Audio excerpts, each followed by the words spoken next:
Hello welcome back to our channel. അപ്പോൾ ഇന്ന് നമ്മുടെ ലാലേട്ടൻ വന്ന് കലക്കുന്ന എപ്പിസോഡാണ്.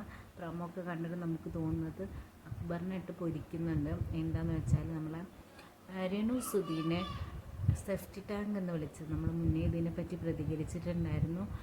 കാരണം ആൾ വിളിച്ചതിനോട് ഞാനും ഒട്ടും യോജിക്കുന്നില്ല, നിങ്ങളും യോജിക്കാത്ത ആളുകളായിരിക്കും മെജോറിറ്റി എന്നാണ് എനിക്ക് തോന്നുന്നത്. വേറെ ഒരുപാട് തമാശ പേരുകൾ വിളിക്കാമായിരുന്നല്ലോ, എന്നിട്ട് എന്തുകൊണ്ട് ഇത് ചൂസ് ചെയ്തു എന്നുള്ളത് നമ്മുടെ ലാലേട്ടനും ചോദിക്കുന്നുണ്ട്. അപ്പോൾ അക്ബർ പറയുന്നുണ്ട് എല്ലാവരും അങ്ങനെ ഓരോ പേര് തന്നെയാണ്, എല്ലാവരുടെയും കാര്യം നോക്കണ്ടല്ലോ എന്നും ലാലേട്ടൻ പറയുന്നുണ്ട്.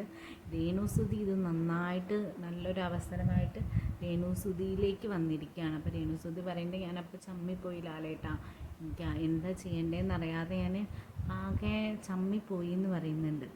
പക്ഷെ ആളിത് നല്ലൊരു മൂവായിട്ട് എടുത്തു എന്നാണ് എൻ്റെ അഭിപ്രായം.